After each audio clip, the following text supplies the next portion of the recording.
तिकडे अवकाळी पावसामुळे शेतीचं मोठं नुकसान झालं आहे। नुकसान झालेल्या ठिकाणी तातडीने पंचनामे करा असे आदेश मुख्यमंत्री एकनाथ शिंदे यांनी दिलेत। यासोबतच राज्यात झालेल्या अवकाळी पावसामुळे झालेले नुकसानीचे पंचनामे करून शासनाला तातडीने प्रस्ताव सादर करा असे आदेश सुद्धा मुख्यमंत्री एकनाथ शिंदे यांनी दिलेत।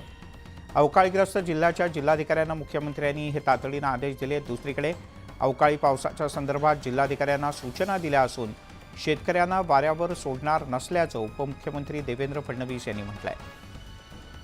राज्यात अनेक ठिकाणी या कालच्या 2 दिवसातल्या पावसामुळे आणि वादळी वाऱ्यामुळे शेतपिकांचं प्रचंड नुकसान झालंय।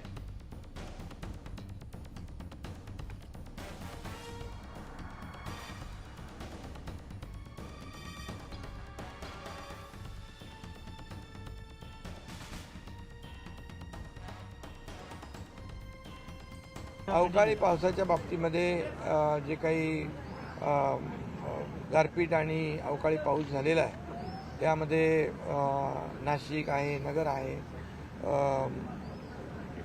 उत्तर महाराष्ट्र आहे, या सगळीकडेच ज्या जिल्ह्यांमध्ये गारपीट झालेली आहे सकाळीच सूचना दिलेल्या आहेत। ज्या ज्या ठिकाणी गारपीट झाले, अवकाळी पडलेला आहे त्या ठिकाणचे तातडीने पंचनामे करावे आणि शेतकऱ्यांना तातडीने मदत देण्याचे निर्देश दिलेले आहेत। कुठे किती नुकसान झालंय याचं एक प्राथमिक असेसमेंट घेऊन त्यांनी आमच्याकडे ते पाठवावं आणि निश्चितपणे राज्य सरकारची नेहमीची भूमिका राहिली आहे की कुठल्याही परिस्थितीमध्ये शेतकऱ्यांना जर नुकसान झालं तर त्या संदर्भात आपण त्यांना मदत करतोच। आता वेगवेगळ्या ठिकाणी रबीचे वेगवेगळे स्टेजेस आहेत। काही ठिकाणी त्याचं नुकसान आहे, काही ठिकाणी ज्या स्टेजेस आहेत तिथे फार नुकसान होणार नाही, पण जिथे नुकसान होईल त्या ठिकाणी आपण निश्चितपणे मदत करणार आहोत। अवकाळीच्या संकटामुळे शेतकऱ्यांच्या अश्रूंचा बांध पुन्हा एकदा फुटलाय। परभणीत अतिशय मुसळधार पाऊस झाला। या पावसामुळे शेतातील उभा हरभरा, कापूस आणि ज्वारीसारख्या पिकांचं प्रचंड नुकसान झालंय। विशेष म्हणजे पावसाळ्यामध्ये पाणी न आलेल्या नदीला सुद्धा पूर आलाय आणि त्यामुळे शेतकरी संकटात सापडलाय। जळगावात अवकाळी पावसानं मोठं थैमान घातलं। वादळी वाऱ्यासह अवकाळी पावसामुळे जिल्ह्यातील हजारो हेक्टरवरच्या कपाशीचं पीक हे आडवं झालंय। चंद्रपुरात सुद्धा अवकाळी पावसाचा जोर दिसू लागलाय। पावसामुळे शेतातील गहू, चणा या पिकांना फटका बसणार आहे। बुलढाण्यात सुद्धा मेघगर्जनेसह पावसानं हजेरी लावली, तर जिल्ह्याच्या काही भागात गारांचा पाऊस पडला। आपण परभणी, भुसावळ, चंद्रपूर, बुलढाणा या वेगवेगळ्या ठिकाणची दृश्य पाहतो आहोत। परभणीमध्ये तर अक्षरशः ज्याला पावसाळ्यात पूर आला नव्हता, पाणी आलं नव्हतं, अशा नदीला सुद्धा पूर आला।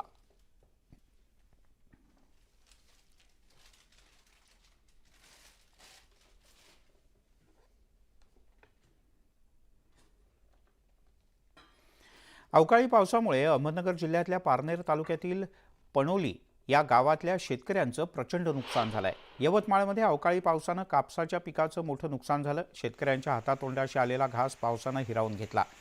वाशिम जिल्ह्यामध्ये वादळी वारा आणि विजांच्या कडकडाटासह जबरदस्त पाऊस झाला। मध्यरात्रीपासून पावसाला सुरुवात झाली। धुळ्यात अनेक भागात अवकाळी पावसानं जोरदार हजेरी लावली। साक्री तालुक्यातील भाडणे, कासारे आणि मालपूर या शिवारात वादळी वाऱ्यासह गारपीट सुद्धा झाली। आपण अहमदनगर, यवतमाळ, धुळे आणि वाशिम इथली दृश्य पाहतो आहोत। या बहुसंख्य ठिकाणी गारपीट झाली, वादळी वारे सुद्धा होते आणि त्यामुळेही पिकांचं नुकसान झालंय।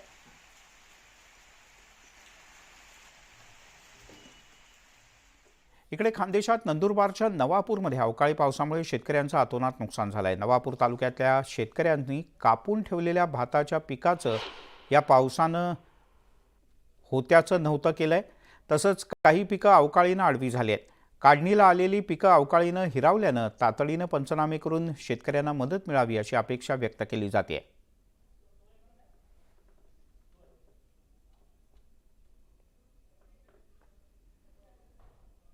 अवकाळी पावसामुळे परभणीतील शेतकऱ्यांचे मोठे हाल झालेत। 24 तासात परभणीत 90 मिलीमीटर इतक्या जबरदस्त पावसाची नोंद झाली आहे। सतत पडणाऱ्या पावसामुळे शेतकऱ्यांचं नुकसान झालंय। करपरा नदीला आलेल्या पुरामुळे आजूबाजूच्या शेतात पाणी शिरलंय, त्यामुळे शेतकरी हवालदिल झालाय। अत्यल्प पावसामुळे दुष्काळाचा सामना करणाऱ्या परभणी जिल्ह्यातील शेतकऱ्यांना निसर्गानं आपलं रौद्र रूप पुन्हा एकदा दाखवलंय. काल मागील 24 तासामध्ये परभणी शहर आणि जिल्हा परिसरामध्ये जवळपास 90 मिलीमीटर पावसाची नोंद करण्यात आली आहे आणि त्यामुळे शेतात उभ्या असलेल्या पिकांचं मोठ्या प्रमाणात नुकसान झालं आहे. मी सध्या करपरा नदीच्या बाजूच्या परिसरामध्ये आहे, ज्या ठिकाणी या नदीला जर आपण पाहिलं तर मोठा पूर आलेला दिसून येतोय. ऐन पावसाळ्यामध्ये ही नदी अक्षरशः कोरडी ठाक होती. काय परिस्थिती आहे शेतामध्ये आणि कशा पद्धतीचं नुकसान आहे तुमचं? शेतामध्ये आमच्या आता सध्या तर पहिल्यांदा पाणी नव्हतं. पाणी नसल्यामुळे शेतकरी चिंतादायक होता. त्याच्यानंतर आता पावसाने काय झालेलं आहे, जे पीक होतं हरभऱ्याचं नुकसान खूप झालेलं आहे आणि नंतर तुरीचं पण खूप नुकसान झालेलं आहे आणि जे शेतकरी भिजवण्यासाठी छड्या वगैरे टाकलेल्या होत्या शेतामध्ये त्या पण पाण्यामध्ये हे झालेल्या आहेत, वाहून गेलेल्या शेतातील आहेत. पिकांचं तर नुकसान झालेलंच आहे, परंतु शेतीचं पण नुकसान झाल्याचं समोर आलेलं आहे. काय सांगल? हॅलो, आमची एक ती पण वाहून गेली. पुन्हा काय केलंय एकूण समजा याचं 25 छड्या वाहून गेल्यात आमच्या. म्हणजे जो काही पाऊस झालेला आहे, या पावसामुळे पिकांचं नुकसान झालेलं आहे, शेतीचं नुकसान झालं आहे, शेतामध्ये असलेल्या पाईपलाईनचं देखील मोठं नुकसान झालेलं आहे. पावसाळ्यामध्ये या भागामध्ये पाऊस नव्हता आणि काल रात्री जो पाऊस झालाय तो एकदमच मोठा झालाय. रात्री झालेल्या अतिमुसळधार पावसामुळे आमच्या करपरा पट्ट्यातील शेतकरी पूर्णतः नेस्तबून झालेला आहे. अगोदरच दुष्काळी परिस्थिती आणि सोयाबीनचं अत्यल्प उत्पन्न यातून कसा बसा शेतकरी सावकारी आणि बँकेचे कर्ज घेऊन हरभऱ्याची पेरणी केली. हरभऱ्याची पेरणी केल्याच्या नंतर हरभऱ्याची नेमकीच उगवण शक्ती होत असताना अतिशय भयंकर पाऊस पडल्यामुळे हरभऱ्यासह हरभऱ्याचं शेतजमीन आमचा पूर्णतः गाळ करपरा नदीला वाहून गेलेला आहे. विशाल माने, न्यूज 18 लोकमत, झरीगाव, परभणी. जालना जिल्ह्यातल्या अंबड तालुक्याच्या सगळ्याच भागाला पावसाचा मोठा फटका बसलाय. अवकाळी पावसामुळे वेचणीला आलेल्या कापसाच्या अक्षरशः वाती झाल्या असून शेतकऱ्यांचं मोठं नुकसान झालंय.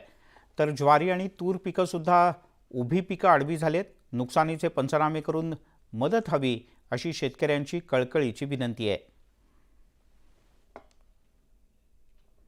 तर अवकाळी पाऊस पडल्याने आमचं कपाशीचं नुकसान झालं. कपाशीच्या वाती तयार झाल्यात आणि तुरीचंही नुकसान झालं आणि ज्वारी तर आडवी झोपली. तरी या सरकारने आमचं तात्काळ पंचनामा करून शेतकऱ्यांना मदत जाहीर करावी. आता हे बहार व्यवस्थापन पूर्ण कोलमडलेले आहे, त्यामुळे शासनाने खरीप, रब्बी आणि फळपिकांना भरीव अशी मदत देऊन या नुकसानीने पिसलेल्या शेतकऱ्यांना आर्थिक उभारी देण्याचा प्रयत्न करावा. महाराष्ट्रामध्ये गेल्या 24 तासात अवकाळी पावसानं कहर केलाय. चंद्रपूर जिल्ह्यात सकाळपासून सुमारे 3 ते 4 तास पाऊस झाला. या 4 तासाच्या अवकाळी पावसानं शेतातल्या पिकांचं मोठं नुकसान झालं. मिरची आणि ज्वारी ही अक्षरशः मातीमोल झाले. शेतकऱ्यांच्या पुढे त्यासमोर या प्रचंड पावसामुळे शेतकऱ्याच्या समोर आता मोठं संकट उभं राहिलं आहे. यंदा ऑगस्ट महिन्यात आलेल्या पुरानं शेतकऱ्याचं कंबरडं मोडलं होतं. आता रब्बी हंगाम पुढ्यात असताना अवकाळी पावसानं शेतकऱ्याची उरली सुरली आशात सुद्धा संपुष्टात आली आहे. पूर आणि येलो मोजाक याच्यानंतर शेतकरीची चिंता वाढवणारा पुन्हा एक घटना झालेली आहे. आज सकाळी अवकाळी पाऊस आलाय. 3 तास हा पाऊस झाला. त्या पावसाने एक थैमान घातलेलं आहे. तूर असो, कापूस, ज्वारी आणि भाजीपाल्याचं पीक मिरची असं एक मोठं नुकसान झालेलं आहे आणि याचे पंचनामे लवकर व्हावे अशी शेतकऱ्यांची अपेक्षा आहे. आपल्यासोबत शेतकरी आहेत. कसं नुकसान झालेलं आहे, काय अपेक्षा आहे? कापसाचं तर भरपूर नुकसान झालं आहे. ज्वारी, तूर, आपली मिरची, आपले चणा, गहू म्हणजे हे पुरे आता काही मापलेले माल आहे. पुन्हा पाण्याने पुन्हा झोपवून दिलेले आहे आणि तुरीचं तर नुकसान भरपूर आहे. बाकी काही जो माल पेरले आहे त्यांचं बी नुकसान भरपूर झालं आहे.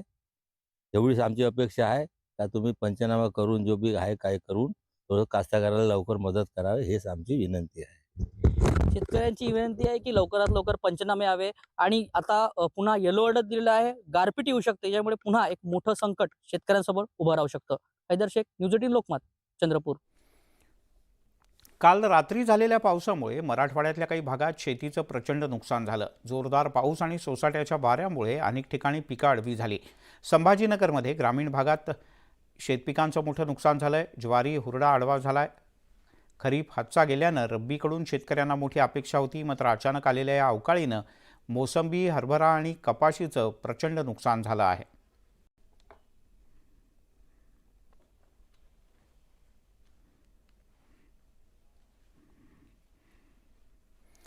आपण पाहतो तर अख्खं पीक म्हणजे जिथपर्यंत आपली नजर जाते आणि शेत आहे हे अख्खं शेतच्या शेत पूर्णपणे झाडं आडवी झालेली आहेत.